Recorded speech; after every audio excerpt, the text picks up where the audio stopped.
Well, hello, everybody. Appreciate you tuning in. It is I. It is Chad from the Rocky Mountain Giant Vegetable Growers, ColoradoGiants.com. Go to ColoradoPumpkins.com to sign up for the RMGVG.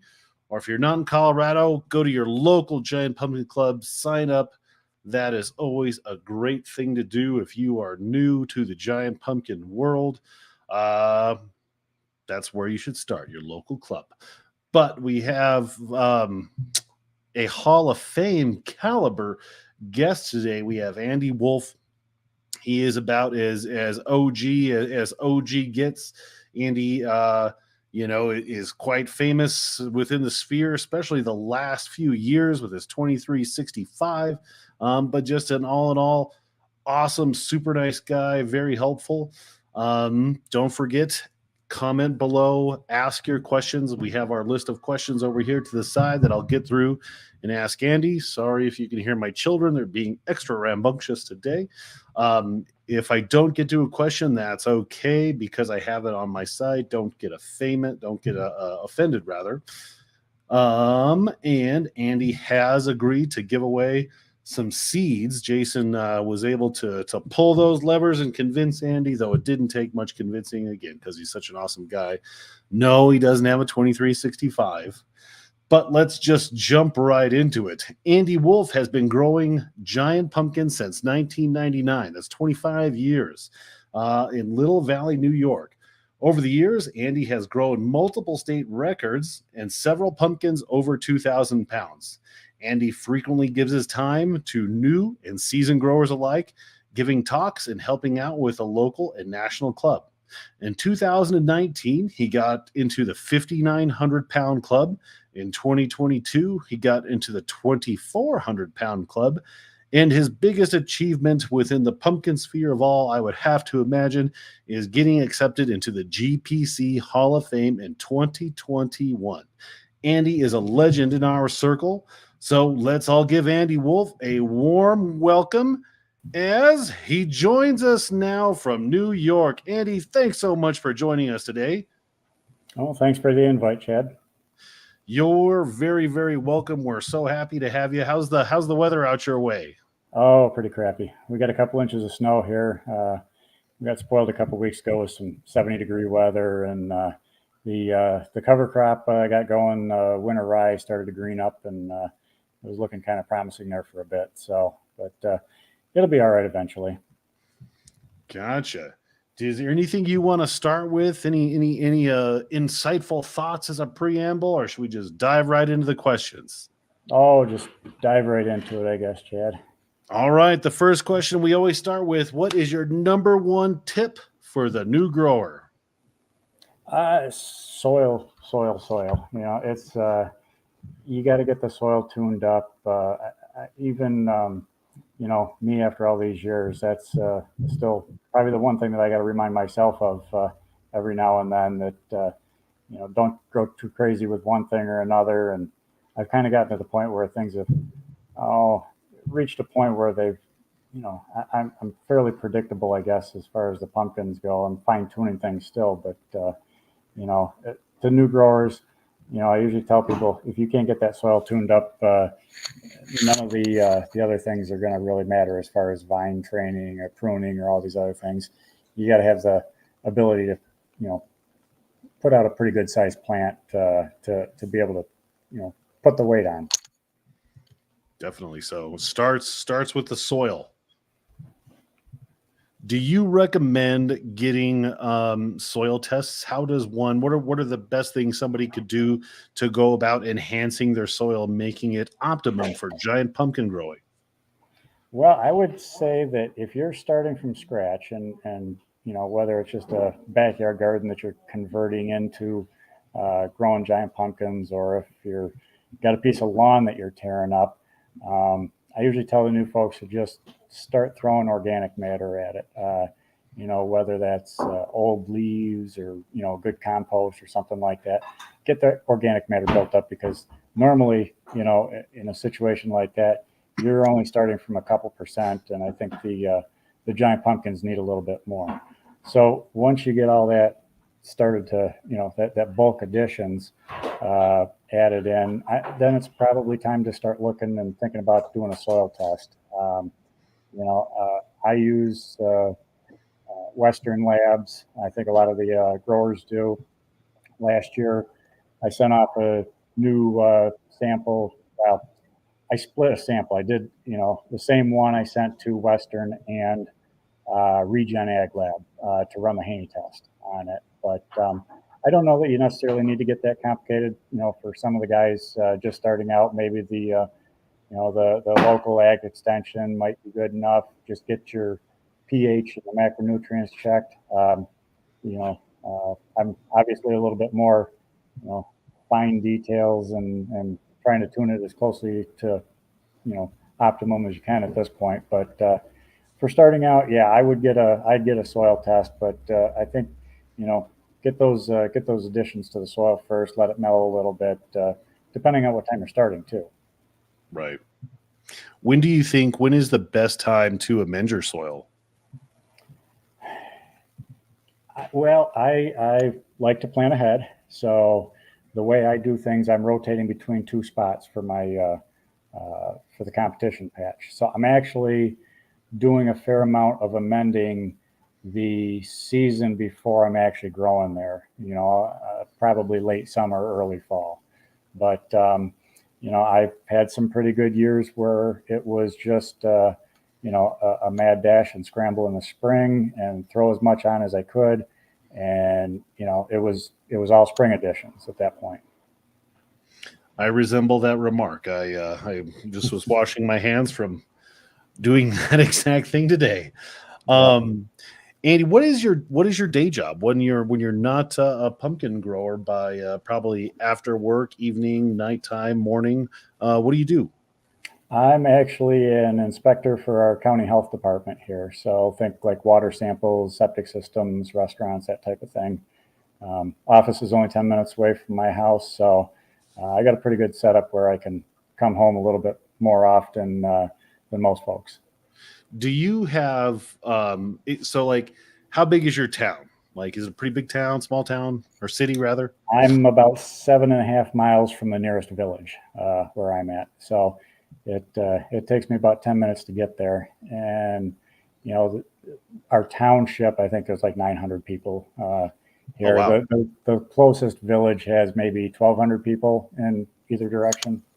So my leading question to that was like, do you ever inspect a restaurant that is just like a TV show caliber level of awful? But I would imagine that may be like New York City. Or am I wrong? Does small town New York have some horror stories? Oh, that's kind of rare, fortunately. How far away are you from Buffalo? I'm almost an hour directly south of Buffalo. Okay, so are you within the chicken wing sphere there? Is there a chicken wing belt? Yeah. Absolutely. That's a big staple around here. So what is the best flavor of buffalo sauce or chicken wing sauce? Is it buffalo? Yeah. I'm just a medium guy, I guess myself. I don't have too great of a tongue to taste buds to take the real hot stuff. So. We're asking the hard-hitting questions today. So can you tell us about your growing area? Do you grow in the same spot every year? You mentioned that you have 2 patches that you rotate. So do you have any greenhouses or structures or anything, or is it just 2 big old fields? I'm just out in the open completely. Maybe one day I'll put up a greenhouse at least. I mean, that's what I'd like to do, is have a greenhouse for at least, probably 2 plants. I'm not convinced, especially after last year with Travis, I'm not convinced there's a super advantage there, especially just starting out and trying to figure out the ins and outs of a greenhouse. Myself, it would probably be more of a hedging my bets type thing in case we get hail or heavy wind or something. So, that's a video you sent me. That's a video of me plowing up the patch. I actually have a 2-bottom plow for the tractor. You'll see there as I spin around, but I try to bury that thing just as deep as I can get it. But I think that was for one of my patches there, that video. Yeah. But So what I'll do is I'll roll it over, and then I'll till it. So you can see in that particular one the cover crop didn't do that well. I got it in late the year before. Yeah. It really wasn't up as nice and green as what I'd liked, but yeah, that was 2 years ago. That was the spot where I grew the 2493 actually. Nice. So do you till too, or do you just plow? Yeah, no, I till also, because there's enough root structure there with the cover crop that I do need to bust it up. The other thing too is like adding amendments. What I'll put down some of it before I plow, and then I'll put down the other half or more than half after I plow. You got all those nooks and crannies for it to fall down into. I figure if I do it that way and then till, it's kind of more evenly mixed throughout the soil there. But yeah, I've got, you can see I'm wide out in the open there. I've got 2 patches that I rotate between now, and each one of them is, I would say about 9,000 square feet, maybe just a little bit under for one of them and a little bit over for the other one. So, wow. They're sort of squarish. So imagine like a tic-tac-toe board. And a lot of times what I would do is on that center square in the tic-tac-toe board, I would plant 2 watermelon. And that, because my thought was, if I put a pumpkin in the middle there, it's going to split in the middle of the season, and I'm going to have a heck of a time trying to get it out around the other plants.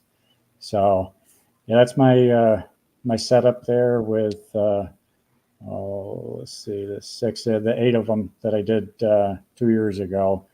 And those are my mini greenhouses. So they're 6 foot by 8 foot.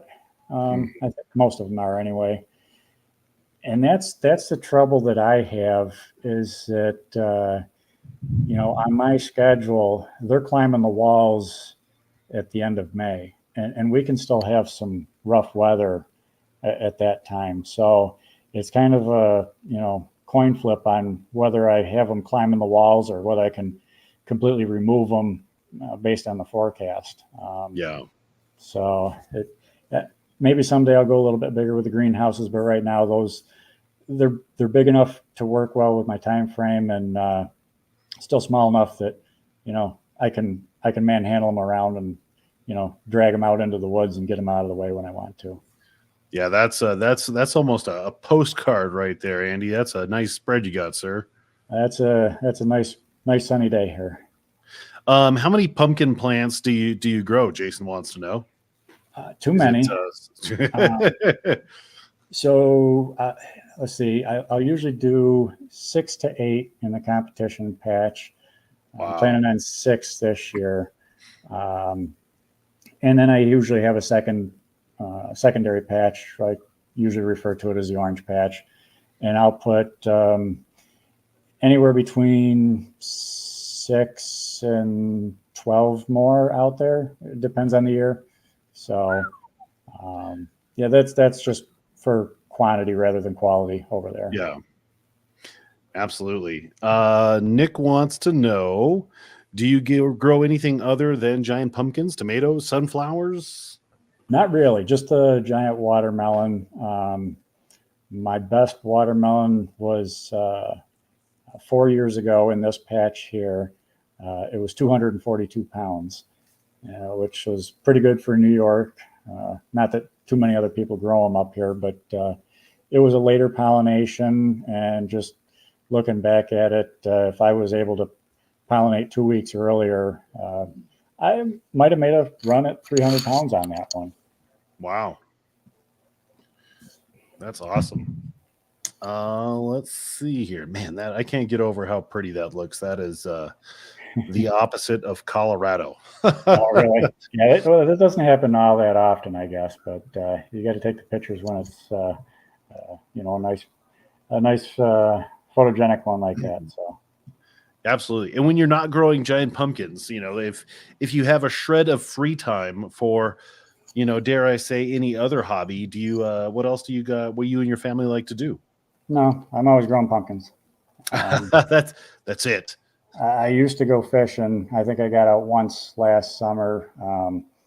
I think the last 2 years I've been doing more ice fishing, but we were so warm this year. I only got one day of ice fishing this winter. So we didn't have safe ice this time. So yeah. So within your picturesque pumpkin patch, what are the main challenges that you typically find? Do you have weather issues? Is it disease, bugs? What are some of your main hangups? All of the above. The weather is tough. Like I said, once those little hoops are off, they're on their own in the weather, and it's kind of a tricky situation early on. I've been real lucky. It's only about once every, I don't know, 5 or 6 years that I get hit with hail, and usually it's just little pea-sized stuff that doesn't do too much damage. The wind is a big one. Sometimes you get a cold front that comes through, and that wind comes up the road from the south and kind of tries to rough things up a little bit. Bugs are a big one for me because, you know, I thought I did a little bit better spraying last year, keeping on top of stuff, but I think I do have a bit of a reservoir of bacterial wilt going on with the cucumber beetles here. And, I'm going to try something a little bit different with them this year. I mean, I'm going to spray like crazy again, but I'm going to set out some trap plants, especially early, just some little pot bound early ones that I'm going to just soak in some pretty high test bug killer. And hopefully they find those before they find, the competition plants. Oh, I gotcha. So you're putting out literally like booby trapped plants, not Yeah, marigolds. Yep, absolutely. And, soil disease, I've had it intermittently. 2019, I remember, was a pretty rough year. I mean, I would assume it was Fusarium. I've never done a disease test on the soil. I know it's going to be bad news. I just do. And I don't want to discourage myself from growing there. So, 2019, I had issues with what I think was Fusarium. It was kind of like these rust-colored lesions on some of the vines, and then some of the other vines actually just kind of went to mush on me. It was pretty wet that year, but I mean, I've got great drainage here, so I can't use that as an excuse that often. But like I was saying, I rotate back and forth between these two spots. Well, 2021, I was back in that same spot, and we were wet again, and I had no disease there. And I really can't explain that other than in the off year, I'm rotating through a few different cover crops. I think that particular year I did a mix in the spring of probably buckwheat, oats, and field peas. And then I went to a cover crop of mustard, and then I put it into winter rye for the fall. So, I mean, maybe that was enough to knock it down to the point where the next year that it really wasn't causing a problem. I don't know. Wow. Because the thing is, I don't drench with any chemical fungicides at all. So, it just, maybe it was luck. Yeah. Do you use anything? A lot of people, myself included, have been using that oxetol or oxidate or the peroxide mixture to really try to be heavy-handed in your combat with the disease. Have you tried that at all? I have a jug of it in the garage right now. This will be the first year that I'm going to be using it. So I haven't used it in the past.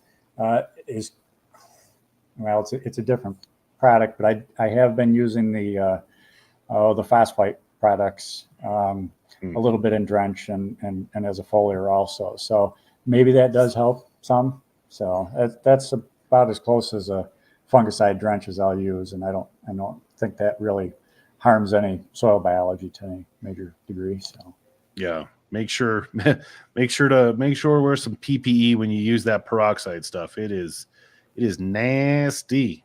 I've heard, yes. Yeah, I bleached myself. I had like white spots on my hand. So I will be not using the shirt over my nose method and safety squints. It'll be a little more in depth this year. Yep. Let's go to the chat for a few questions. Jacob wants to know, what are 2 new things that you plan to do this year that you haven't done in the past?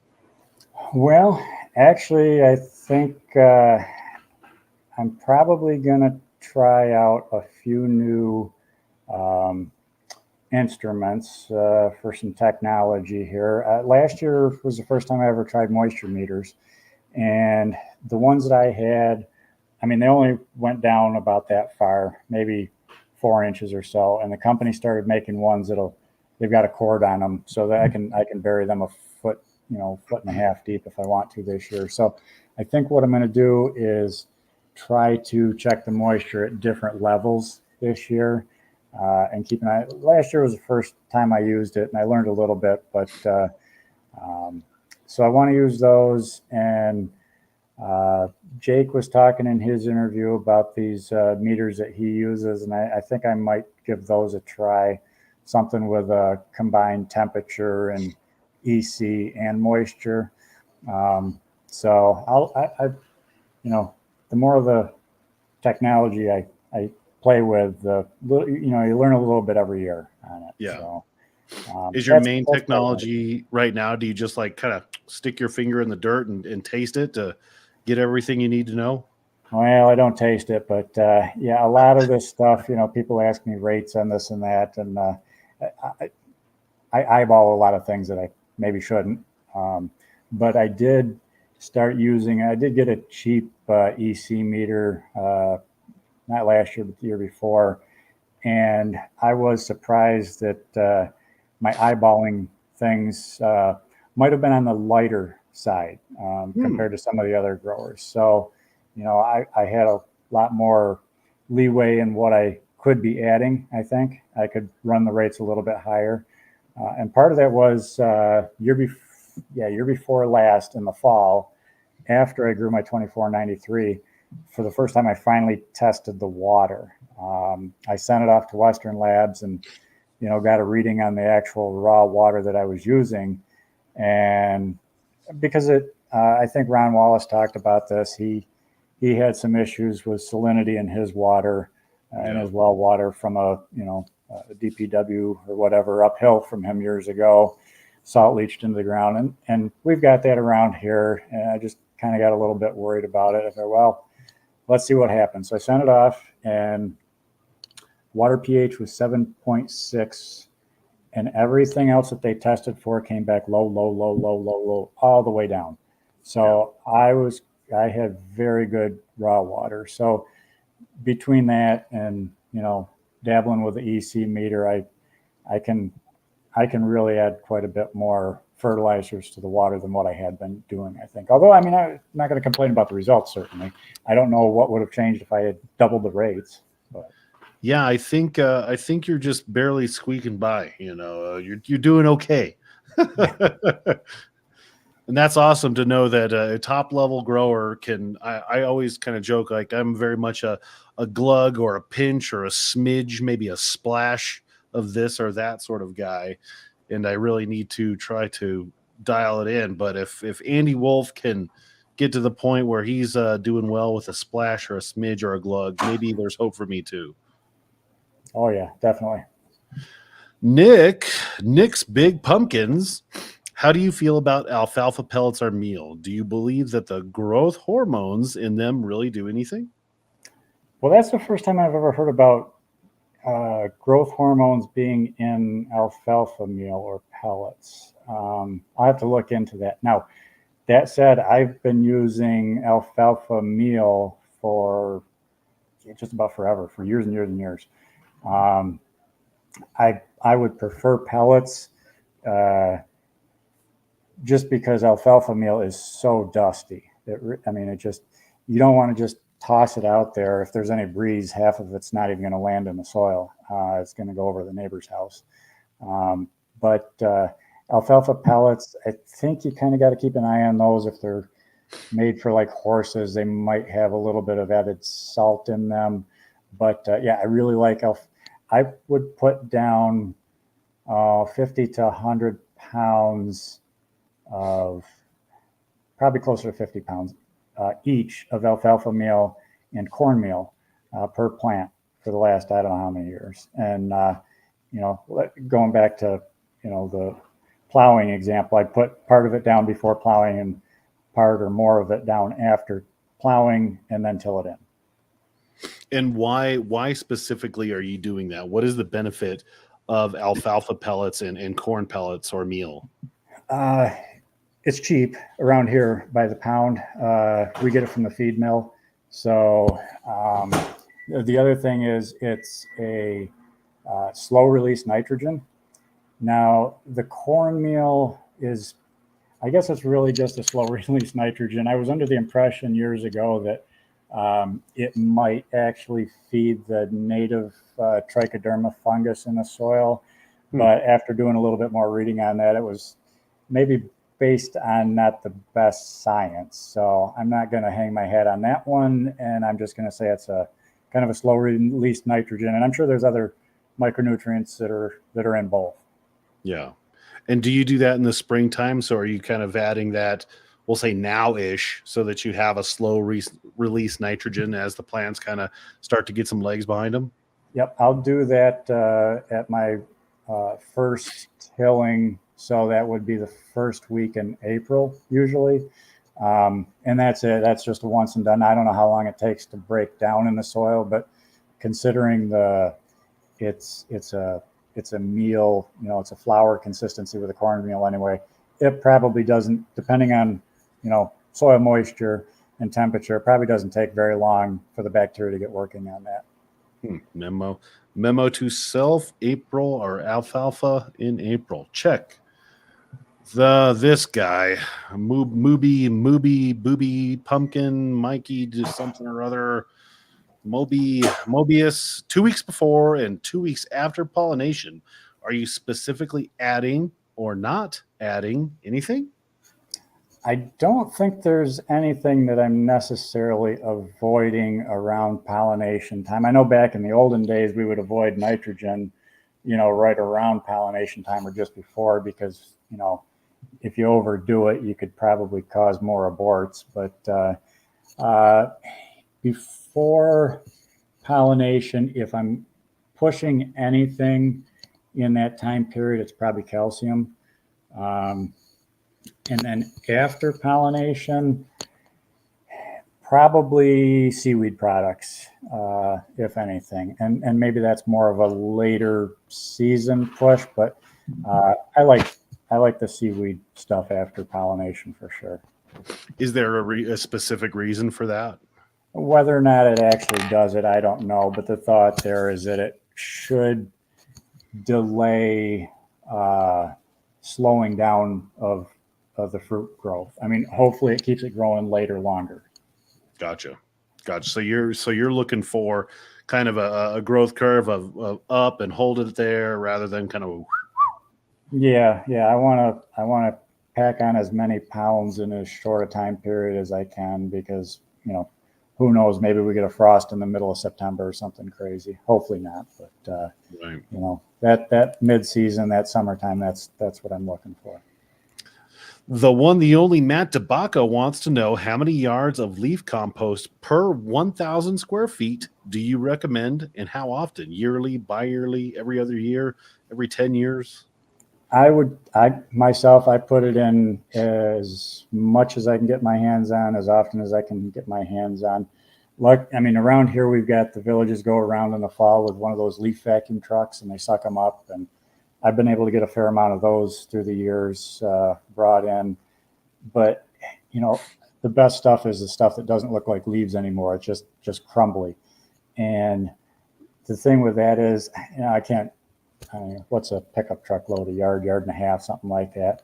Yeah, I would say maybe even a couple yards at least per 1,000 square foot. The thing is, it just disappears so fast. It looks like a lot on the truck, and then you dump it and you spread it out, and it's like, where'd it all go? So if it's actually 100% leaf compost and that's all that was in there, I think you can really, really pile that on, especially if you're mixing it in, whether you're plowing or broad forking or whatever. If you can get it mixed in deep, I think you can really add quite a bit there.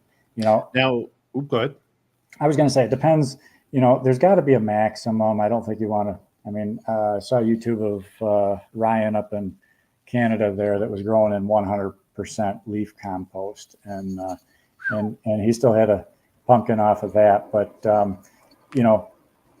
there's got to be a ceiling at which maybe diminishing returns or whatever you want to call it. That if you get your organic matter super high just from leaf compost, maybe you could have been adding something else higher nitrogen. There's a carbon nitrogen balance, I think, that's important too. So, right, and that's exactly my follow-up question to that is like, what percentage organic matter do you have / are you shooting for, and then at what point do you think that you're inviting disease pressure, or you're locking up nitrogen, or et cetera with a really high organic matter load?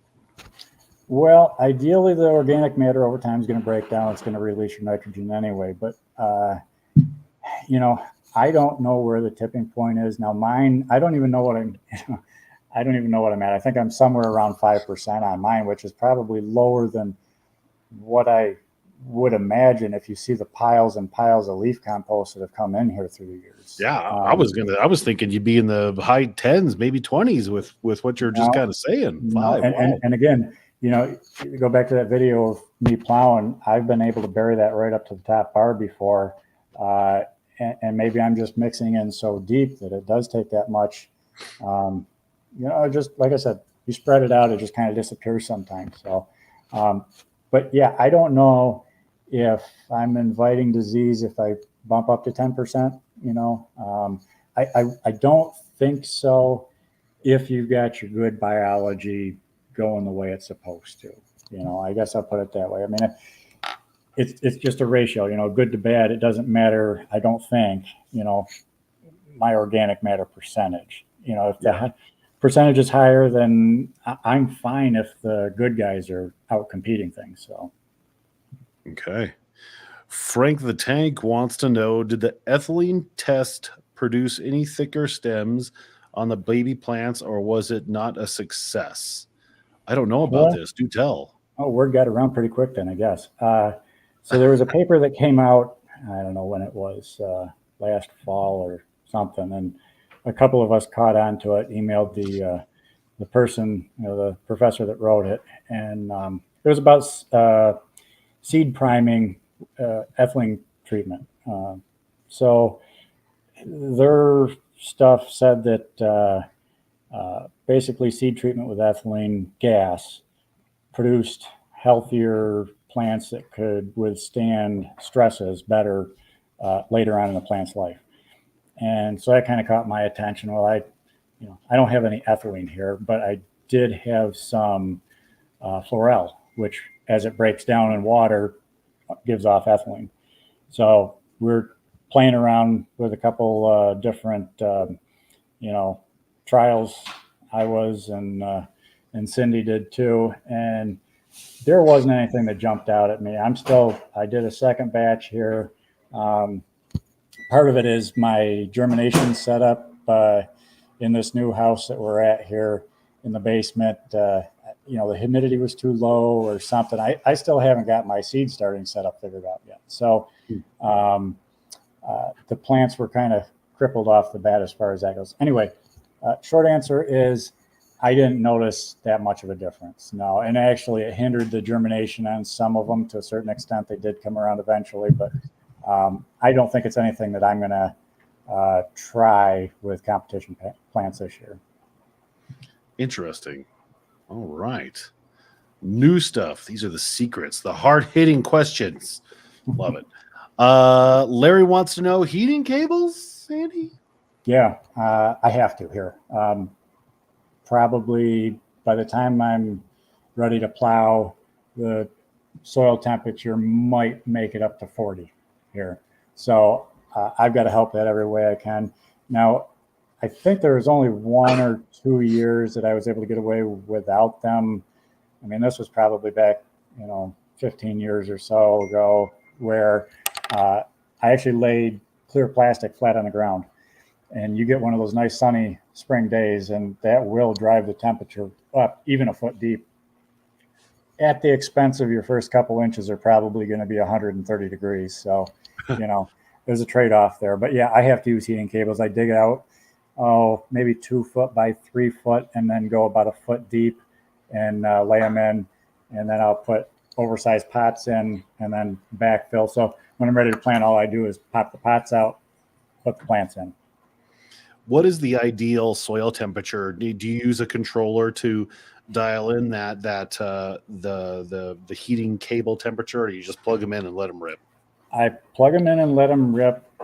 Some of them, I'm usually hitting high 60s, low 70s, but I got a couple of the old timey ones that want to run like 120 degrees.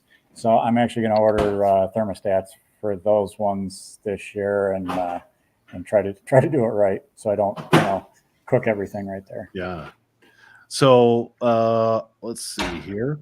Over the last 25 years of growing giant pumpkins, what do you think, or where do you think the largest advances have come from, perhaps excluding genetics, just the genetic structure of the plant? Is it technology, fertilizers, the new, biology kind of technologies, products that are coming out? Is there anywhere that you think is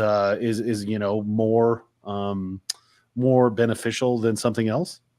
Well, I was going to say genetics, but you took that answer away from me. So I would say probably a little bit in each of the other categories. They're probably all equal. I mean, we've learned a lot from the guys that have been, the last 10 years or so using the moisture meters, as far as, getting some pretty good data there. I think the next horizon is, like you talked to Chris wrote about, and these guys growing on scales. There's a lot to be learned there. I know Chris learned a lot last year, and we're going to learn even more in the next probably 5 years as far as what makes these plants tick. Once you factor in and you can graph, soil moisture, air temperature, soil temperature, EC, what you're using for fertilizer, the rain, or if you were in a greenhouse, you lay those all out on a chart, and it'll be real interesting to see where that goes. But the biology is probably the next biggest one after that. And maybe it is the biggest one. I don't know, but because we've been using biology for, almost the 25 years that I've been growing. Back in 2001 and 2002, I was using Azos back then. It wasn't. It was sold under a different name, but we used it for a couple of years and then kind of forgot about it. And then, 10, 15 years later, I just got curious. Looked at, once we've all been using Azos, I look up and sure enough, that was the active ingredient. Was Azospirillum. I don't even think you can get that stuff anymore. But we had a couple good years on that, and we were using I was using mycorrhizae in 2000, 2001, and then Ron hit the world record and made it real popular. So biology's always been around a little bit, but it's gotten definitely more pervasive, which is a good thing. And I think that probably it's at such an industrial scale at this point that the price has come down, and it's probably going to continue to come down. And there's so much research yet to go about which particular strains outperform other ones, or which blends. I'm real excited to where this is going. Now let's play devil's advocate, or I know there's one heretic that's watching this that may say, biologicals, take it or leave it. What do you have to say to that? What are your thoughts? And I'm fairly sympathetic to that. If you got your natural soil and the natural soil biology just humming, just jack to the hilt, right where you're supposed to be. I don't think any of these products in and of themselves are going to be a magic cure. You see the testimonials from some of the row crops like corn and soybeans. It increased me whatever percent. Well, that's fine. but I think there's diminishing returns. And when you have your soil, jacked up to like all us pumpkin growers do, there's diminishing returns. You're not going to see a 10% boost like you do on, some of these products out in the field. So I am sympathetic to that thought that, these certain products, are not a game changer if the game you've already got going is pretty good. Yeah. Interesting. Solid middle of the road statement. I like it. But now that said, how we, cost is almost, secondary if you think it's going to gain us 5 pounds, 10 pounds, whatever. It's worth $100. I'll put it on. So. And what, sweetheart, Andy's just joking. He's just joking. Cost is important, and it only costs $5. Shh. Yeah. You're killing me, Andy. Just kidding. So speaking of, this is a good segue into that. Buygiantpumpkins.com. Can you tell us about just tell us about that? It's common knowledge. You're kind of the main pumpkin broker back yonder way. What was the inspiration to do the website? Does that take a lot of your time? How many pumpkins do you sell? Just kind of tell us about it. Well, I put that up probably 15 years ago because I knew just enough about how to make a website, and I knew nobody else had one like it. So I was like, whatever, I put something up there and, put my contact info up there. And at this point, I'm not really looking for new buyers. We've got our hands full with the people that we do supply. So it's, most of the time, honestly, what happens, Chad, is, somebody emails me, hey, I'm looking for a big pumpkin. Okay, where are you from? From Colorado. All right, I'm sending you to Chad or, one of the other guys out there that might, somebody checked in with me from California. Well, so I send Chris Dunn a text and I said, hey, Chris, can you hook these guys up? They're, and he took care of it. So most anything that comes through there, I pass off to friends that I've got here and there and everywhere. Now, this is an interesting topic because I feel like giant pumpkins and trends are valuable. The lack of giant pumpkins that there are available at any point in time in the fall, when what it costs to get a giant pumpkin, right? You have yours. You say on your website that you kind of list them at about $2 a pound. Do you think that's fair, or what are your thoughts when you see somebody saying like, I'll charge you 50 cents a pound for a 1,500-pound pumpkin? Oh, well, I guess first of all, the $2 a pound for the most part is just to scare people away. I don't normally have the ability to charge that out in our area here. So, but yeah, it's a crazy thing. We get talking about that with supply and demand. I mean, there's only so many big ones, and if somebody wants a 2,000-pound pumpkin, that's a whole, more rarefied air, I guess, as far as that goes. But most people, if they're looking for one for a business or, their grandkid, are happy with a 500,000-pound pumpkin because it's way bigger than the average person's ever going to see in person, and they're going to take a picture with it. So, right. Yeah, it's I don't know, it's a goofy business to try to be in. Transporting them alone is a hassle. So, I like that. I think a hassle is being polite. Yeah. It's a pain in the you-know-what. Yeah. Butch wants to know, what is your go-to biologicals and how often do you use them? Butch from Indy. So I'm usually mixing something in with just about every watering if I have to water, if I have the time to go over there, mix something up in the concentration bucket and flip the valve for the bypass. I mean, I do everything manually as far as that goes. So the last couple of years, that would probably average out to giving them some kind of biology 2 to 3 times a week. Yep, there's my setup. So at the bottom there, it comes in that 2-inch blue line from the well, which is about 300 feet away. And as you can see, I got the valve shut. So it goes on bypass. This is just one of those cheap, I don't know, it used to be $16, but that yellow thing there is just a Venturi siphon mixer. It sucks out of the bucket and then goes out to, the different plants in the zones.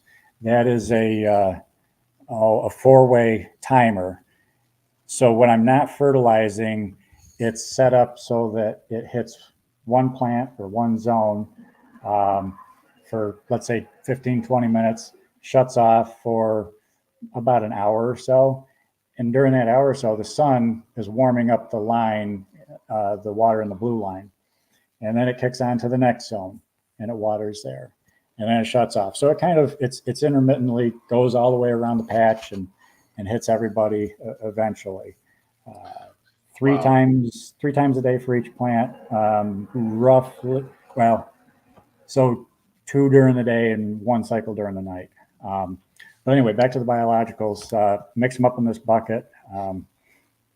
That one there actually, because I looked this up one other time, the pictures on your camera are date stamped, and I went back to my notes to figure out what I had in that bucket that day, and it was a mixture of Companion and I think Ron's 5.2 and maybe Azos or something like that. So yeah, I would say my go-to biologicals at this point are Companion, Versity, and Azos. I think off the top of my head, those are the big ones.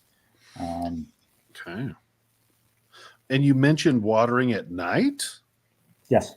Yeah. Now, if you're watering at night, obviously I'm not going to get the benefit of warm water for the first majority of that cycle. But yeah, I do 3 cycles, and one of those is after dark. Interesting. So, like, what times are we talking here, Andy? It depends. So the way I have it set up is, let's say the first cycle hits the first plant at 9 o'clock in the morning for 15 minutes. And then the next one hits like 10:30 for 15 minutes. Then the next one hits at 11:30 for 15. So it's going all the way around. So one plant cycle is different than another plant cycle.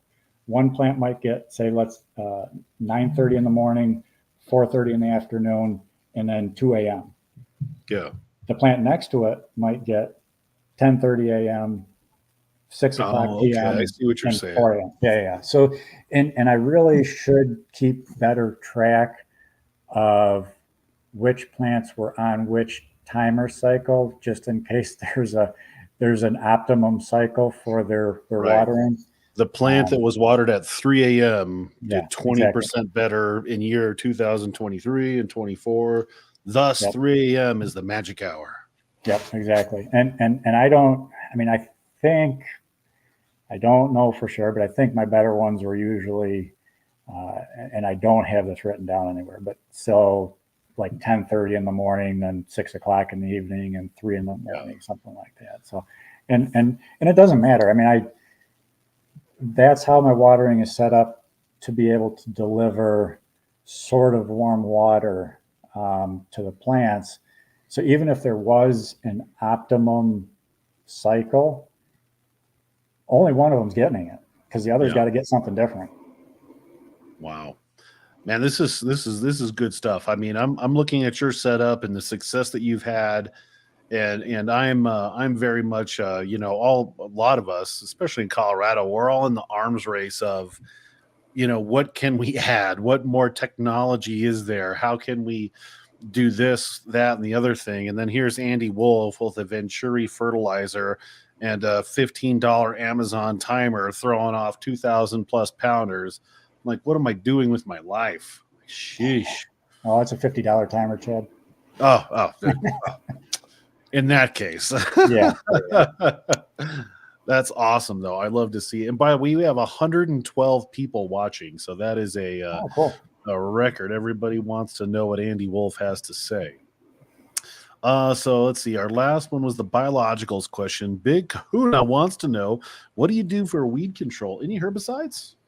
No, I used to. I was scared to do it for a long time.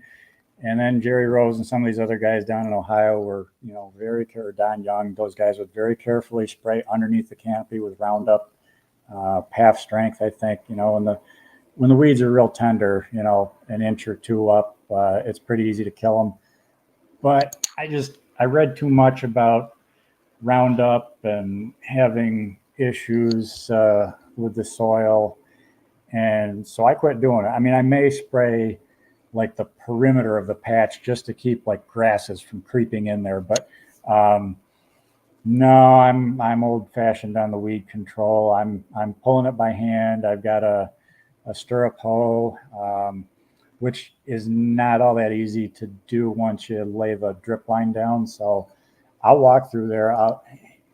Usually my schedule is June 1st or so. Those little hoop houses come off, and I'll do one final till around everything. And at that point, ideally the plants are growing fast enough that the canopy overtakes everything and kind of shades out most of the weeds. Now they'll still pop up, but I'll go back through and do a couple weedings as I'm burying vines. But it's just usually one more sweep in, say, late August, and that's it. I'm done for the year. Wow. I do have, I joke with people that a very good percentage of my organic matter right now is weed seeds out there. I mean, I've got a pretty good seed bank built up, unfortunately, just because, you go a couple of years without staying on top of it and they multiply. It was really nice the first 2 years in a new patch. I hardly had any weeds, but, it doesn't take much, and they get a foothold there. Yeah. Interesting. B&S Giant Pumpkins, how soon are you able to put your plants in the ground? Average days of growth? I am shooting for the last week in April to be in the ground. And that depends on the weather forecast, but I think I had a pretty good one that went in the ground on May 1st, May 5th, something like that. That's mine from a couple of years ago. That's about the stage, or maybe 2-3 days after that I like to go in the ground. I don't like to have a big giant plant, just because I don't want them getting root bound, and I'm shooting for the end of April to be in the ground. Ideally, I would like to be in there sooner, but again, my problem, just from experience, is that I can back it up as early as I want, but they're going to be banging up against the sides of those little 6x8 greenhouses after a certain amount of time. And if I have to take those off too soon and we get hit with storms or something like that, then it'll set the plant back. So unfortunately, unless I go to bigger greenhouses, I'm probably sticking with that last week of April slot. Well, you got to get the New England guys. They have, it seems like a greenhouse building weekend where they go to each other's patches. You just got to have them, swing up north a little bit, or up north a little bit. I'm a bit direct west from Ron, probably 8 hours drive from Ron's house, but they're welcome to come here and help anytime they want. Yeah, maybe a 24 pack. Yeah, a couple cases. And the cool thing is about those guys, I bet you if you ask, they probably do it. You never know. So it looks like, you have some grow bags here. Do you prefer the grow bag versus like a hard nursery pot? I switched to these after seeing Pete Casper's post a picture of them in his diary years ago. What happened was, this picture is in my big greenhouse. I've got 12 foot by 50 feet, or not quite 50 feet. It's just hoops, and I've got a wood stove in there, and that's where I start, growing most of my plants out there. It's down by the creek, and what happened was the creek flooded, and I had some pots sitting on the ground in there, so they got this creek water soaking in it. And we've always heard that any kind of surface water, whether it's a stream or a pond, is going to have diseases in it, whether it's pythium or what, you name it. So I was kind of paranoid about, putting my precious seedlings in these pots that may have been contaminated. And I got looking at these grow bags and I thought, well, you know what, give them a try. And I've been using them since probably the last 6 years or so now, at least.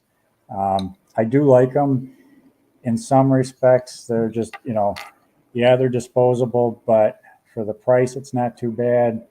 And they are kind of easy to work with for the most part. Go ahead. They've got the drain holes in the bottom, so you really carefully, you pick them up, you take the scissors and you just kind of get the scissors in one of those drain holes, go around the bottom and, pop the bottom off like you're opening a can, set them down in the hole, and then cut down the side of the bag and just pull it up away. And it seems to work pretty good. And are those do they look like maybe 1 gallon, 2 gallon? I think these are all 2 gallons here. That's kind of what I've settled on. I have 1 gallon ones that I use also, but the 2 gallon ones, the height to width ratio on them, I usually end up trimming the top down a couple inches for whatever reason. So I would say I'm on average like 1.5 gallons of potting soil in there. I do the exact same thing. It's they're like too tall. It seems too tall. So I do literally the exact same thing. So it's good to know I'm doing what Andy does. Check. Jason wants to know, what are you changing this year to improve? Jacobs, probably a little bit more of the soil moisture monitoring, and maybe that will change how often or how much I'm watering. But as far as major changes this year, I don't really see anything too crazy. Part of it's going to depend on, what things look like when I plow.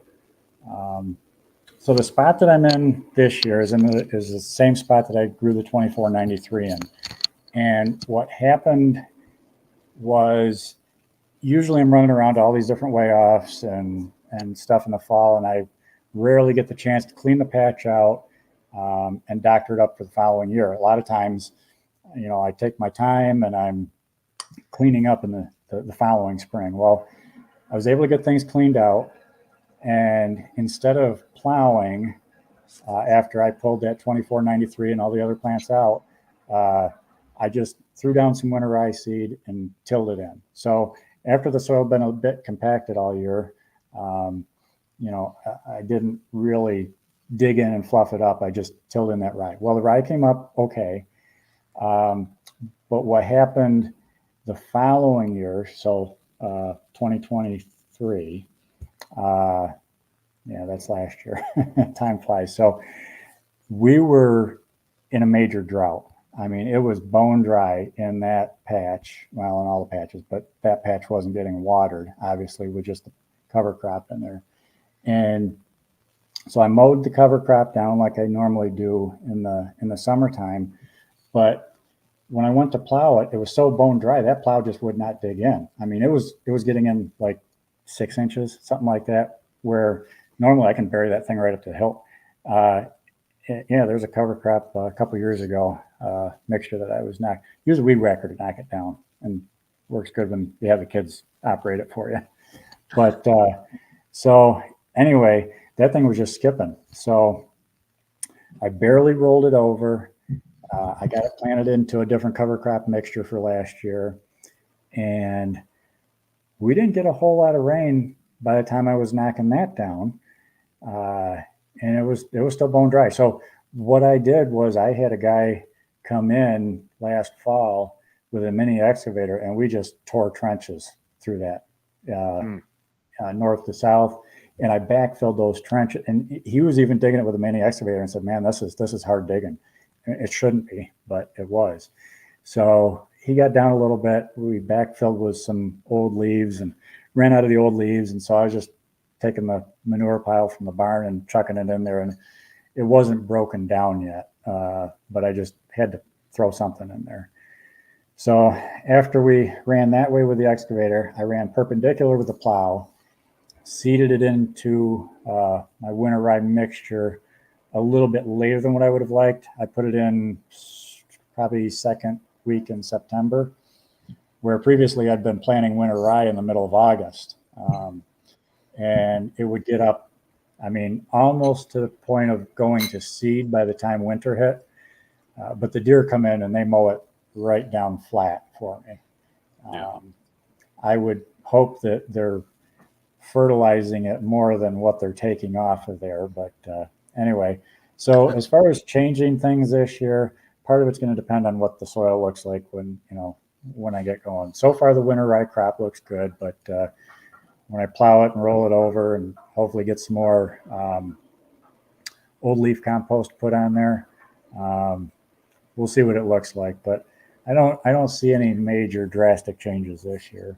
Just fingers crossed. I may put it like a wind fence up around the perimeter of the patch. My daughter's got two horses.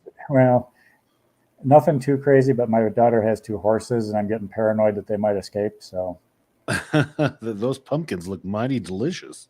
Yeah. So that's a good, a little tangent we'll go on.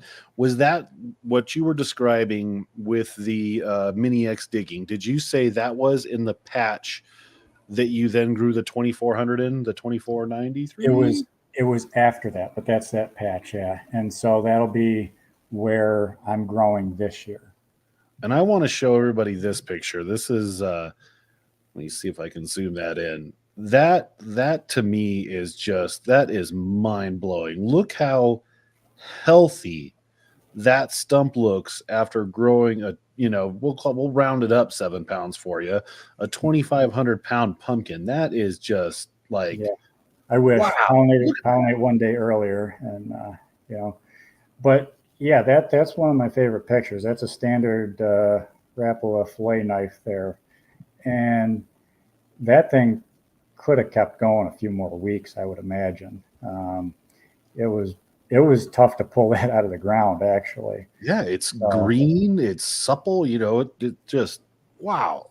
Yeah, that's what I like to see. Now, I guess the alternative would be, you could argue that, I wasn't throwing enough product or whatever at it to really push the pumpkin and stress it out. But, who knows what would have happened otherwise. But yeah, those roots there were still 100% healthy.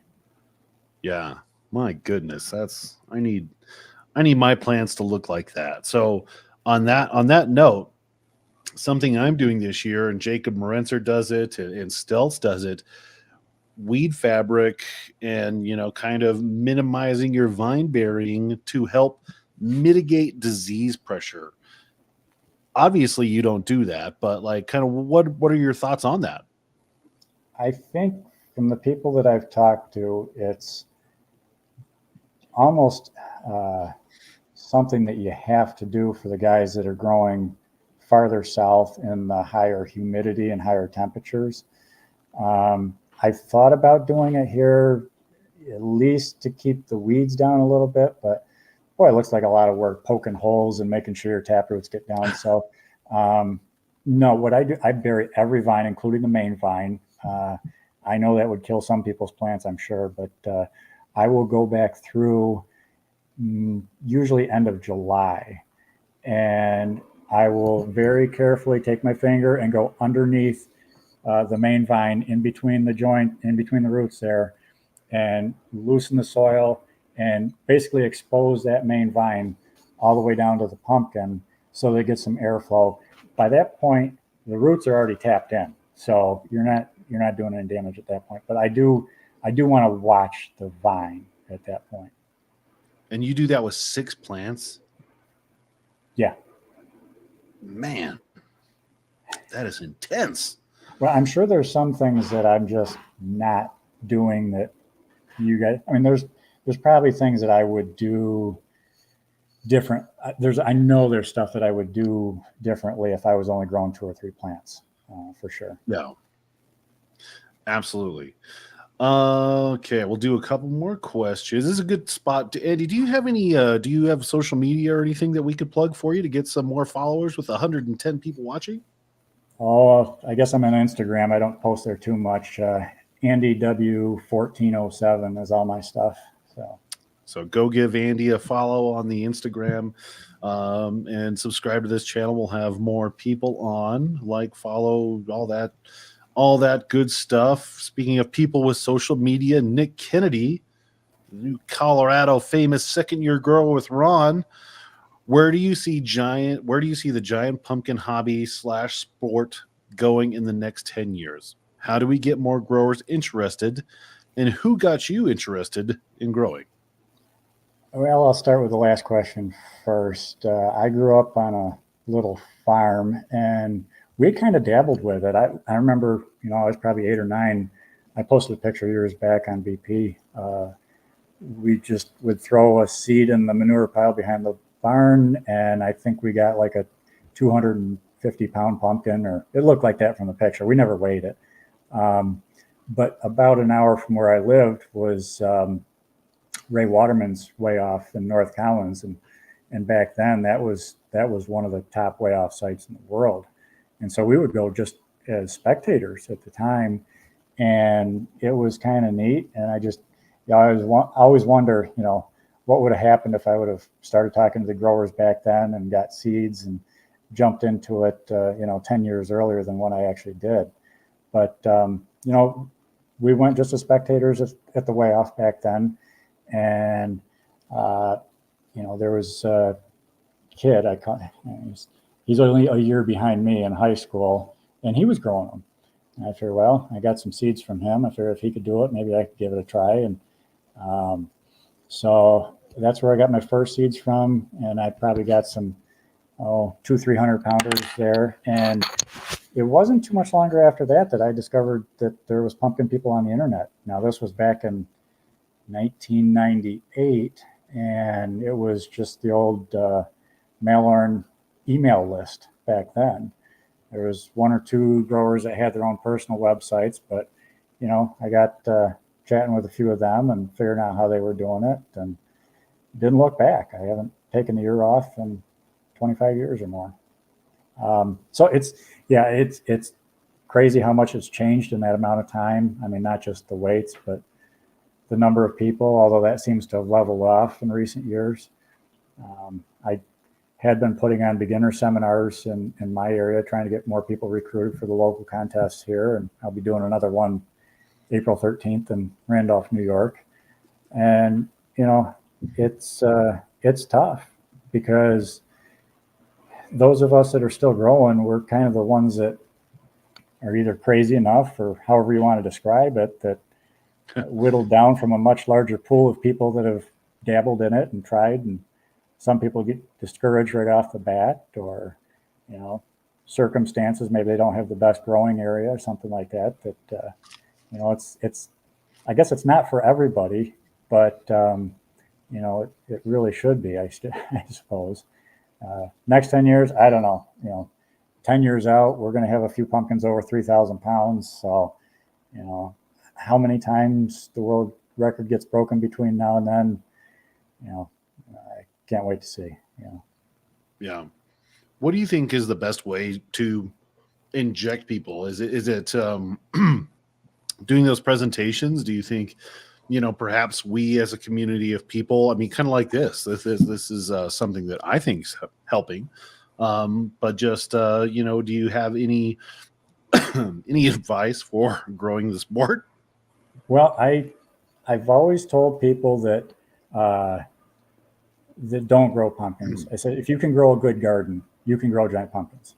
Right. There's a few little things to learn along the way, but if you can grow a good garden, you know a little bit about soil already. Beyond that, YouTube is a big thing. I tell people around here, get on YouTube. You'll learn a lot by watching how Mike, at least for my area, the closest people that are doing things in a similar climate would be Mike, Scott down in Kentucky, and Chris Rodabaugh, and Jamie, Northeast there. They're the ones that are putting out videos that, people in my area could probably relate to if they're not growing in a greenhouse. Right. But beyond that, I would say, for new growers to find somebody in their area that's already been growing, had a little success, and it'll let them come visit. If you can see it in person, the stages a lot throughout the year. All right, you're doing this. Why are you doing this? And you can learn a lot by looking.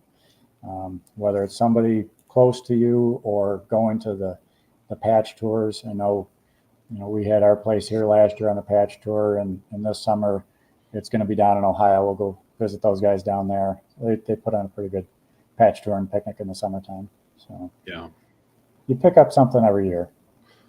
Absolutely. Adam wants to know, are you a Florell user? Nope. Dave Stelz sent me a little container of it 3 years ago, and I stuck it in the refrigerator and kind of forgot about it. And then when I did remember, it just got so hectic, and I said, I'm not screwing around with that. And so no, I've never used it as intended on the flowers. Like I said, I've been dabbling around with it as a seed treatment, and I'm not sold on it. I guess I'll put it that way.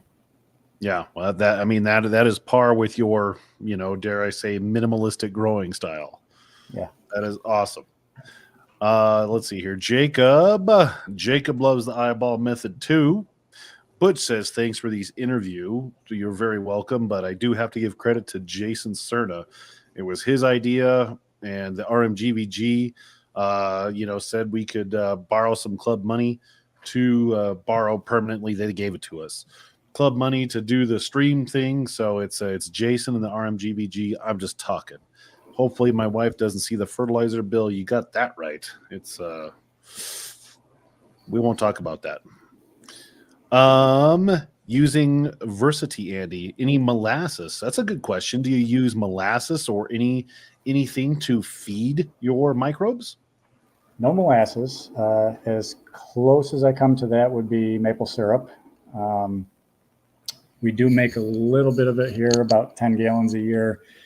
And the Canadian guys had been using that for quite some time. So they said the end of the run, towards the end of the season, when it's maybe not even the best tasting stuff, is what they use. So I've usually held back a little bit of it, and I'll mix it in with some of the biologicals and let them sit there and maybe start to grow, use that sugar. There's just, I don't know if it works or not, honestly. But yes, I do use Versity. I've used that last year, and I've used other products before that were similar to Versity. I mean, there's a bunch of them out there that, when you figure out how to read labels, some of these biological products are, mostly the same 5 or 6 different bacillus species. Maybe some have 5 out of the 6 or 4 out of the 6. I've been using the similar stuff before that, but at this point, I'm sticking with Versity probably. And that, I just have to say, that is the most Canadian thing I think I've ever heard, that you're feeding a pumpkin maple syrup. The only thing more Canadian would maybe to be put a hockey stick on it or something and talk nice to it. Fascinating. Andy, do you have any secrets that you would be willing to share with me and the other 108 people here? Just us. It won't leave this chat room. Any secrets that you want to share? I don't think I really have any secrets. That's the thing about this hobby. Nothing stays a secret too long. People talk, and, things get figured out one way or the other. But yeah, no, I really don't have any special secret ingredients or anything like that. I just been doing things mostly the same, changing things up very little year to year. Because once I kind of got things, I don't want to say I'm completely figured out, but for what I'm doing, I'm mostly on the right track, and I don't want to screw things up. I guess I'll put it that way. Yeah. Great segue into this question. What is the worst mistake that you made that you're willing to tell us so we can avoid it? She's sleeping. So most people know the story about that 2200 that I had a few years ago. I had went to an earlier way off and had a greenhouse around the plant and around the actual fruit. And I had a little space heater in there. Well, had it pointing away from the pumpkin when I left, and when I came back, accident or whatever, it was pointing at the fruit, and it just cooked a couple strips into it. So that was my first 2,000 pounder was a DMG because of user error. Oh no! And then I had one. I don't know if you do, but we got to move the fruit out a couple inches at a time. Usually 3 times, maybe 4 times. And I snapped one off 2 years ago. Luckily, it wasn't the biggest one. It was like a 1,300 pounder or something. And it was towards late season. I got a little paranoid because the vine was starting. I didn't do the best job of stem stress management there. And I was trying to relieve it because it looked like it was kinking on the way to the pumpkin. And we took it a little too far too fast, and I heard the snap. So that happens. That stinks. Yeah. So that's a great. So let's bring up this picture. When it comes to plant shape and size, so I personally have been. I'm a fan of Moby Mike's waterfall, spider method, octopus, whatever people are calling it these days. I have another picture that you sent me of, it looks like some Christmas tree plants, but can you tell us about this pattern right here? Was this your 2493? Yeah, this was a 2493. And yeah, I was really intrigued about Mike's patterns, but I was way too chicken to ever cut the main vine at the fruit. So it worked out. I had enough room where it wasn't major stem stress there or anything like that. So I kept the main going. As you can see, not a lot of plant after the fruit, but enough. Yeah, just that little bit right there. But what this allowed me to do by pulling those first secondaries straight back was to have a lot of tertiaries feeding secondaries right before that pumpkin. Yeah, all this I right I here. had a lot. So the other thing too was the plants to the left and to the right of this one both had problems. One blossom end split, and the other one just, I don't know. It was deformed fruit, and the plant wasn't doing good. So I ended up pulling the plants on either side of this one. So this isn't exactly to scale. It should be the correct number and mostly the correct placement of sidevine. I was drawing this by hand as I was ripping the plant out. I had my little clipboard there with me, but the plant spilled out into the neighborhood and the neighboring plant where the neighboring plants were. And so if you were to look at it from above, it was almost like a T shape with at the top of this page. That stuff went to the left and to the right quite a bit. And as best I can figure, it was like probably 1,500 square feet or maybe even a little bit more, because what happened was the last 6 or 7 vines, whatever it was, they just didn't want to slow down. I mean, they were big and vigorous. So I just, after a certain point, I was like, what the heck am I doing? I mean, there's got to be a point of diminishing returns here. I mean, burying vines in mid or late August, whenever it was, just didn't seem like that great of an idea anymore to me. So I finally terminated it probably middle of August. I've got it written down somewhere. Yeah.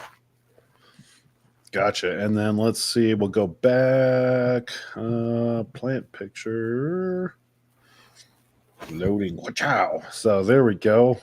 Some beautiful young looking plants there. Man, and another postcard. Look at all that green, your greenhouse in the back. Picturesque. Yeah. The plant you're looking at right there, that was the only good looking green. I mean, the leaves were kind of short and stocky, but that was the only plant that had decent color at that stage. The one that grew my 2493 was lime green right until mid-July or so. what happened was I did what I tell new growers not to do. Um, was I was looking at the calendar from the previous couple of years, and I had done well by plowing and tilling the first weekend in April. And so I thought, well, I've got to be in there first weekend of April. I got to be in there. Well, it was still cold and wet, and I plowed, and there was a little. I mean, I've got good drainage here, but there was still a little bit of smearing. And then it rained afterwards, and then it rained again, and then it rained again. And so when I tilled, it was just kind of clumpy, little balls out there in some spots. And so I screwed up the soil. I don't know chemically, biologically, whatever you want to call it, what that action is that causes some kind of nutrient lockup, but I did it. And so most of my plants that year really didn't come, and I was throwing everything I could think of at them. And they finally came around and got that normal, nice green color, but it took a long time. So When would you say this picture is taken? Is this, maybe what, late April? No, not late April, not at all. Mid-May?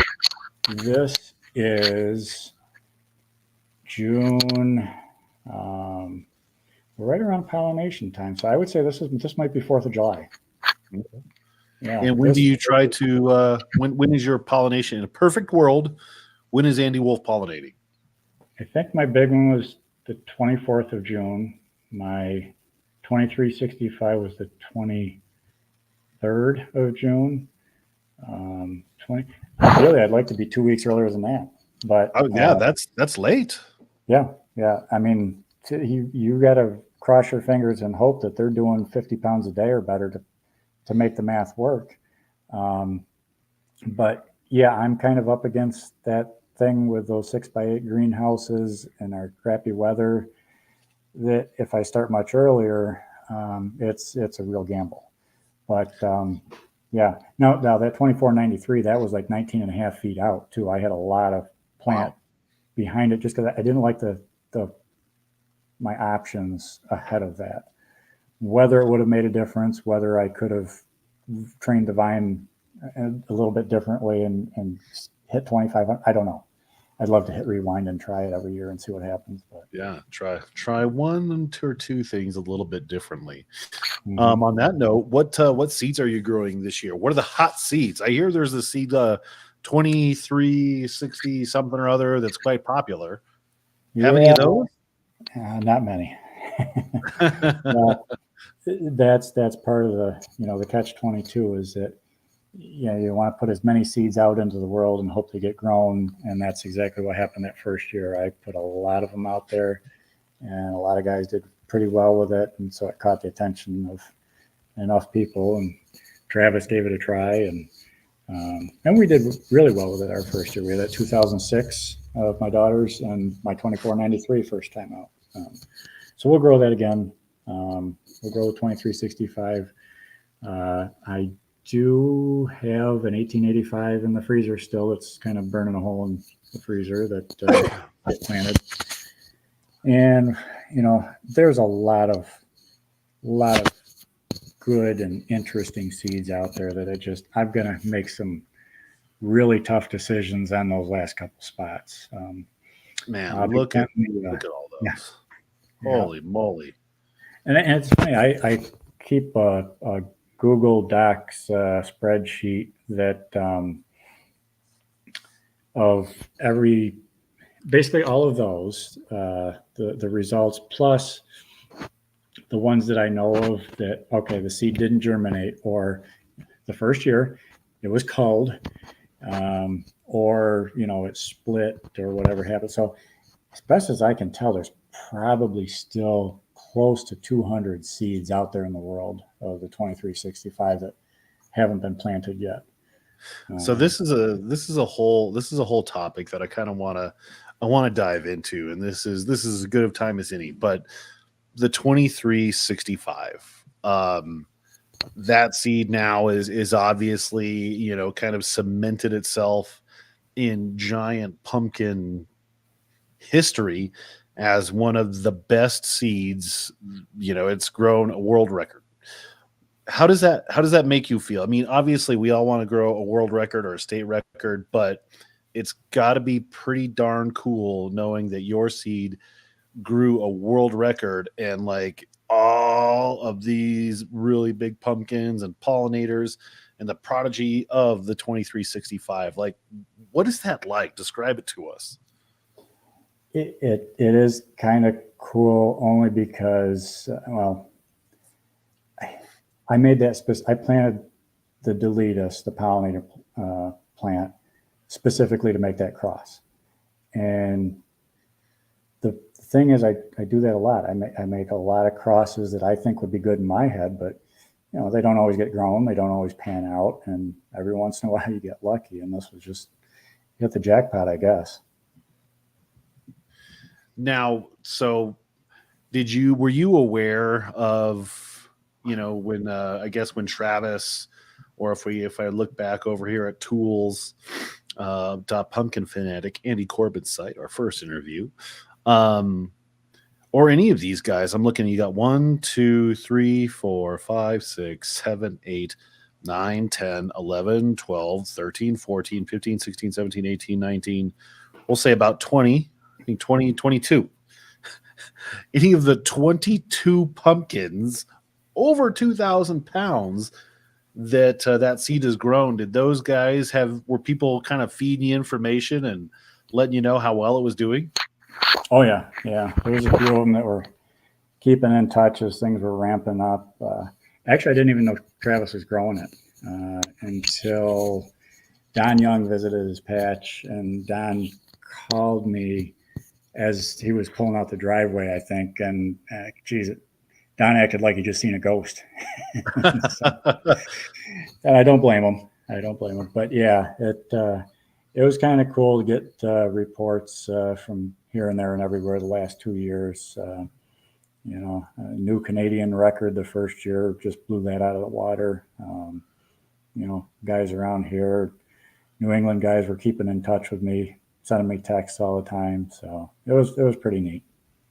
And one of the cool things is to me anyway, I like to grow me a pretty pumpkin. And for, I don't know, maybe the last 6, 7, 8 years or so, if you wanted to grow a big pumpkin, it was ugly, like real ugly. And all of your seeds, even this one, even being perhaps a little misshapen and hugely grotesque at 2,700 pounds, is still a pretty pumpkin, and the vast majorities are awesome looking pumpkins.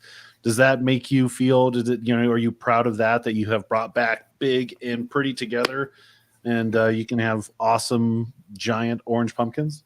Oh yeah, absolutely. Yeah, that was a fantastic one. Kaismore's was fantastic. Wow. I mean, Kaismore's was probably one of the best looking big pumpkins I've seen in person ever. No, I ever since I started growing, I would always put in, there's Amelia's.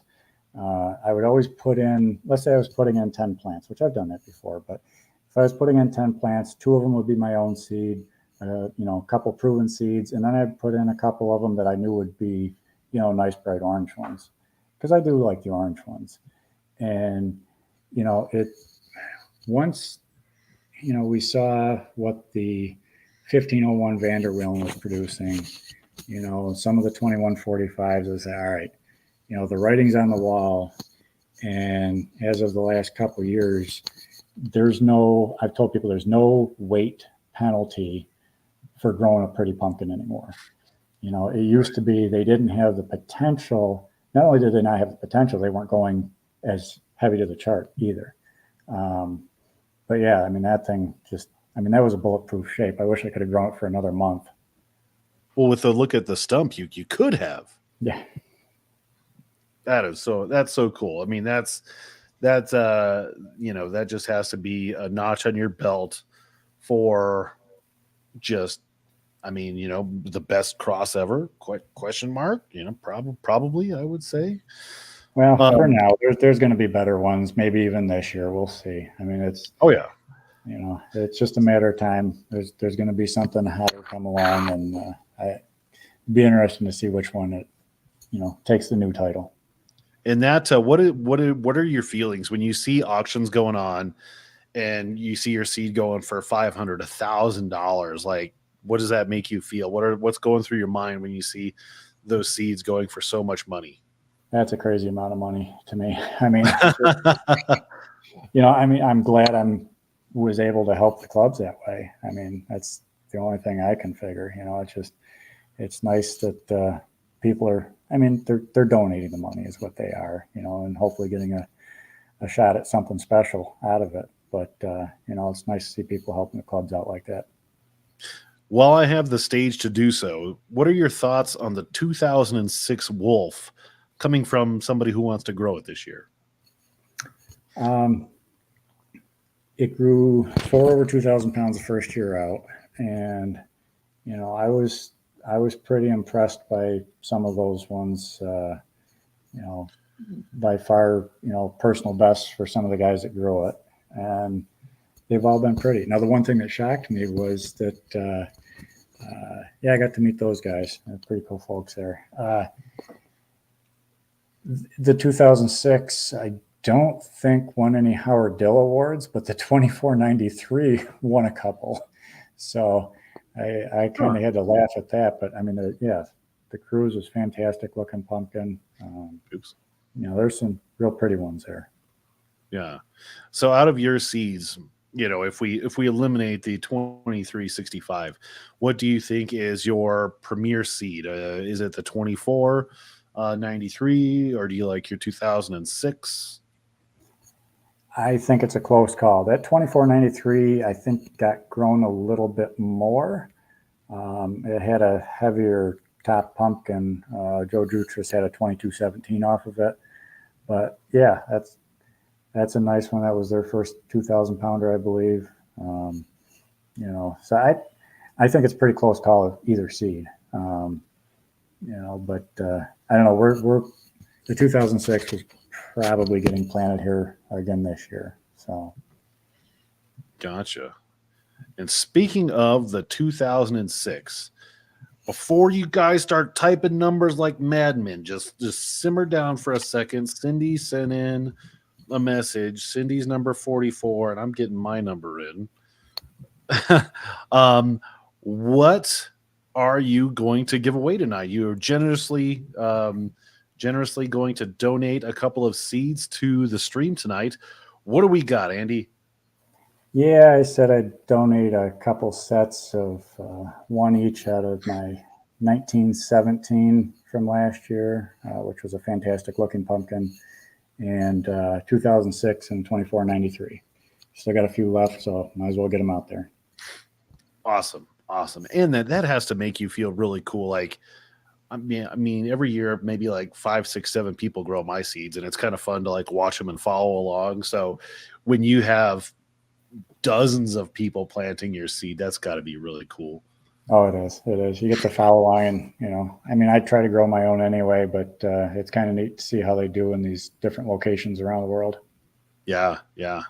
Unfortunately, mine was one of the few 2365s that went light, but I chalked that one up to disease. And I'll tell you a story. So the 2365 that I was growing, it got to the point when it was doing like 50 and 60 pounds per day. I forget if I messaged you this, but I was talking with Moby Mike and Don, and I was like, it's measuring 50 pounds per day. And I've never had a 50, 60 pound per day pumpkin. And I'm like, is this, is this really a thing, or am I measuring wrong? And I would go back out there and I'm like, I know I'm not measuring wrong. And it was just rocking and rolling so much. It was so much fun to have a seed that was achieving those like top tier grower numbers.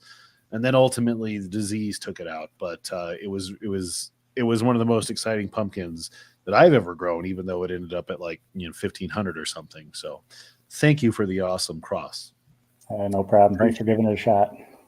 And everybody knows the drill right now.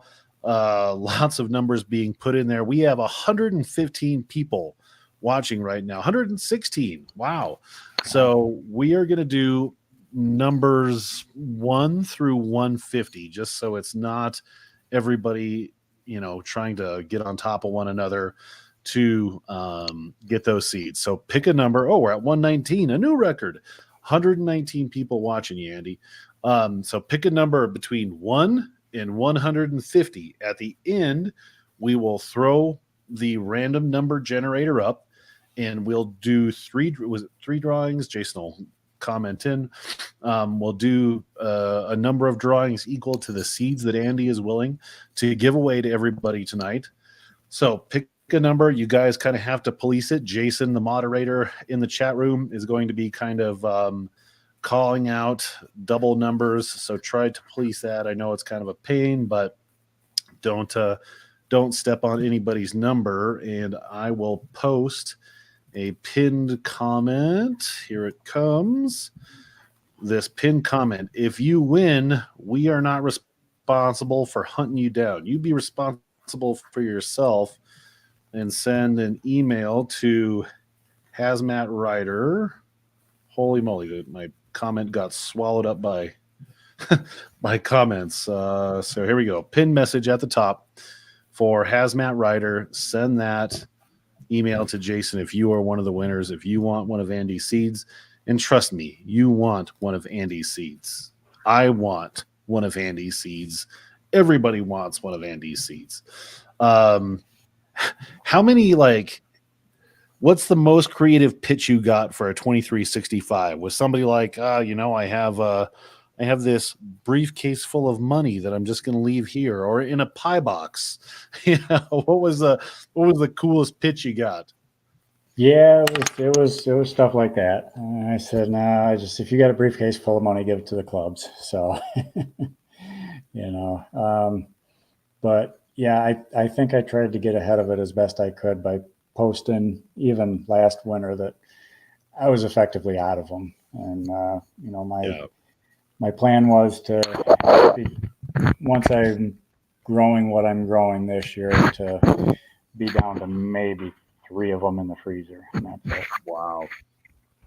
That's so cool. Do you have a rough count how many seeds were in that pumpkin? Yeah, I think it was a little over 350, something like that. Wow. So maybe 100, not even 100, maybe 100. I don't know, maybe 100 been planted. So there's a lot still out there. I think we're close to 150 that have got, either planted or started one way or the other so far. That's awesome. That's so cool. I'm looking for some more questions in the chat, but everybody is taking advantage of that. I like this one. Ugly pumpkins need some love too. Sure they do. Or as excuse me, as Bubba likes to say, don't you grow no ugly pumpkin. Yep. This is an interesting question. What is a ribbon vine, and is the plant viable? What should be done? So if a regular vine looks like this, that's a double vine where you got 2 of them fused together. And sometimes you get one that just keeps getting flatter and flatter. I mean, when I first started, I saw one that was, and we measured it, was like 26 inches across. And the problem is they get so brittle that they just kind of snap and crack and open up here and there. So, the plant's viable. I don't know if it was a double or a trip. I think it was just a regular double vine. It went out to about 11 feet, and it naturally split into 2. So I cut one off, and I set a pumpkin right after that, and I grew a 1,400 pounder right there years ago. So it's possible. Now, I do double plant, and I don't know as I'll do that for all of them this year, but sometimes you can tell right from the start if they're going to give you, problems and be some kind of a mutant like that one way or the other. And it's an easy choice. Just I yank them if they're doing that from the start. Which is a good question. So when you start, for every one plant that you end up growing, how many seeds do you start, and then how many plants do you plant until you get down to 1? It's usually double the amount. So I'll be putting, let's say it's 2365 this year. I'll start 1 or 2 2365s. That's only getting single planted. I'm not I'm not killing a 2365 at this point in the cycle. But if I double plant, the one that goes in next to it is going to be something that I think can do well, but that it's expendable. So I've got a decent enough seed count still on my 1917. It may be that, or, something similar. Gotcha. And Jesus God wants to know, anyone have a link to the grow bags? Jason posted that, so you guys can go back and check that out. Yeah, so, I think I was just getting them off Amazon or eBay, one or the that's other. what Pete said. Pete said 100 for $20 on good old Amazon. However, I will say, if you can't support a local small business, do so. But hitting the buy now button on something like that is pretty darn easy. Andy, do you still have any involvement in the GPC? No, not unless they ask me to come and speak at the convention. I did 10 years on the committee, 8 years as a board member, as secretary for part of most of that, and then the last 2 years as president. And then I retired and went back to civilian life and growing pumpkins, and when I had a little extra time on my hand, and my weights went up after I got off the committee. So You have a lot more so free time. I've been off a number of years now at this point. So, speaking of the GPC, in 2021, you were put into the GPC Hall of Fame. That's an honor to say the least. What were your feelings on that? How'd that make you feel? That was pretty cool. I mean, like I said there, I never expected to be one of the old guys in the hobby, So, but I guess I got started early enough, and helped out with the local club and the GPC early enough in the cycle. I guess I've been around for a while at this point. So, it was kind of, you see the other names that have been there before you, and you just geez, do I really deserve to be here? But it's a good group of guys there. Absolutely. No, and just like tonight, you're on pretty late your time, freely giving away information, so we really do appreciate it. Andrew wants to know, how many of those 2365s are you giving away tonight, though? 0, but I'm just hoping that people will do just as well with the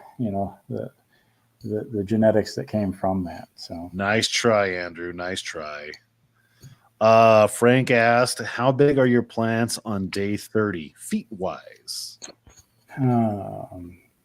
Day 30. Okay, so here we're back to, I'm a little chilly here, and I don't have perfect temperatures throughout like Travis had his setup last year. So if you're talking 30 days from starting the seed, that puts me at the middle of May, which I would say they're just getting down and running, maybe only 3 foot out at that point. Wow. Now, if you're asking 30 days after pollination, I have no idea the square footage at that point. But 30 days after pollination puts me middle of late July, actually. So I'm just about filled out. I want to be filled out by the 1st of August. Now I'll keep a vine growing, maybe 2 vines growing normally at that point. Just keep the main vine going. I don't know if it's sending any chemical signals back to the pumpkin or not, that everything's still okay. But I'll usually at least let the main vine keep growing unless there's something goofy with it. But 1st of August, I'm done, filled out my square footage there. Okay. And only a handful of questions left. We know you got things to do. How do we find our closest club? Are amateurs welcome? That's a great question, Rach. Just Rach. Yeah, we're always looking for new growers. Every single club wants, it's almost like a cult. We want new members coming. Come. Yeah, so go on the GPC website. That's GPC and the number 1.org. Wow, there we go. In the link section, it should say clubs worldwide. and there should be links to every single growers club that I could find when I built that page originally. I don't know if they've added to it since then or not, but let's see here. About and Clubs worldwide. there you go, clubs worldwide. There you go. So there we go. So if you're in the plains, and if you don't know, the GPC is kind of broken up into regions. So like the Rocky Mountains Plain region, you got the Oklahoma, Arizona, Big Sky. I didn't even know there's Big Sky, Utah. Maybe not anymore, but there was years ago when I started that list. So I wonder if I haven't heard from the Arizona guys in a while. I wonder if they're still there. yeah, there's probably there may be a couple dead links on that page at this point. I don't know. So Rach, just Rach, go to gpc1.org, then hit the About, Clubs Worldwide. That's how you find your local club. Any club would love to have you.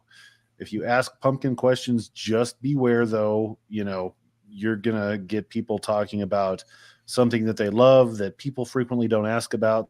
So be careful. Just fair warning. You'll get more information that you you may be ready for. Just a couple more. I see 3 more questions. Anybody use llama poop as fertilizer for pumpkins? I don't know about llama. Maybe I'm sure somebody does.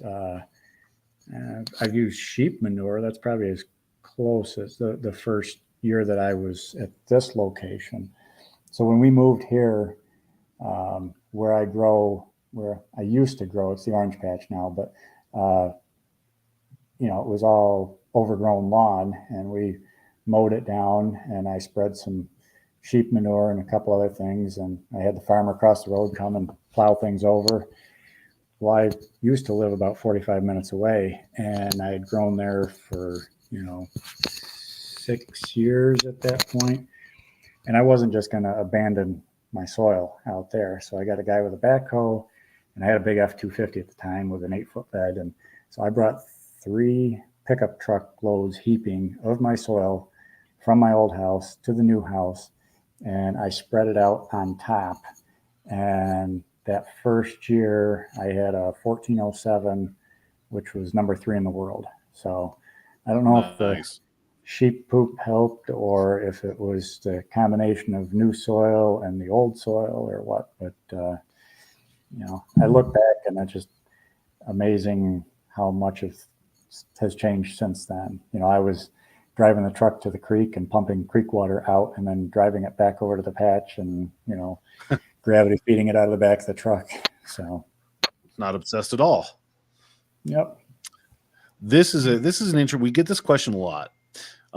SIB, just SIB versus self, but more relevant to you and your genetic family tree, because there's the 2365 and everything these days. What is your kind of opinions on this? Maybe. And if so, I'm not sure what I would put the percentage on at that. Because I've got 2 good examples actually from my place here. So the 2493 was selfed. The 2006 was sibbed with that 2493 plant. So, and you look at the results, and statistically, I'd say they're fairly similar. I mean, the 2006 grew more 2,000 pounders. The 2493 had a bigger one so far. We'll see what happens this year.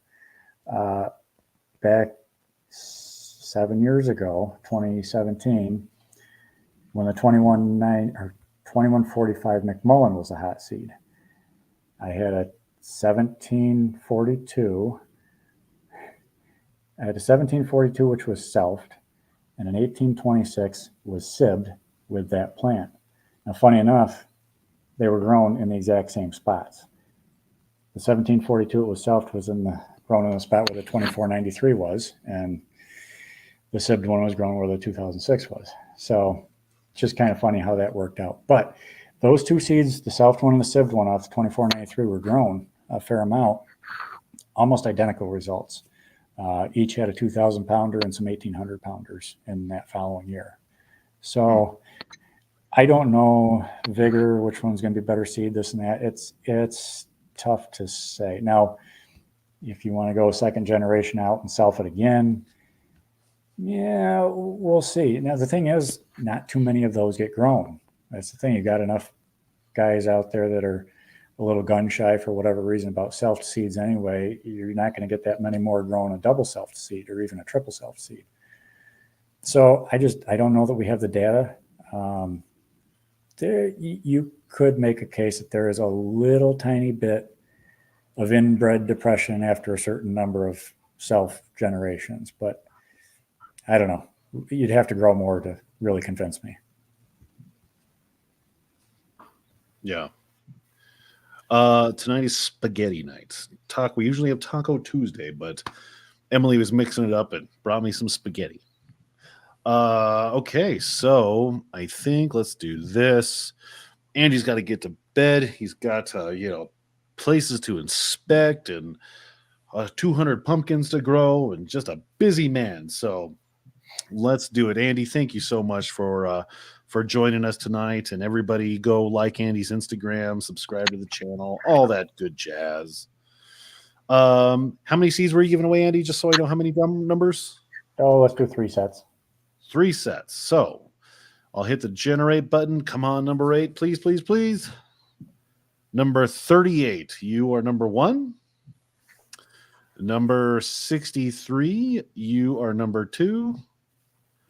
Number 112, you are number 3. And my goodness, number 8. Oh my, it's me. I'm just kidding.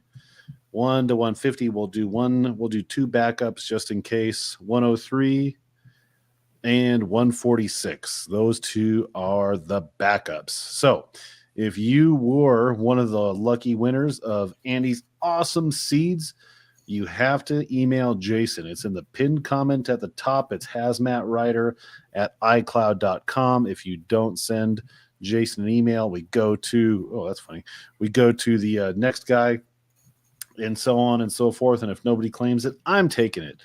So, yeah. Andy, thanks so much, man. We really appreciate your time. That was awesome. Oh, thanks for the invite. Yeah, no, any time. If you want things to say, we'll give you the platform to say them. It was a wealth of information, so that's really, really awesome, man. Thanks again. We really appreciate it.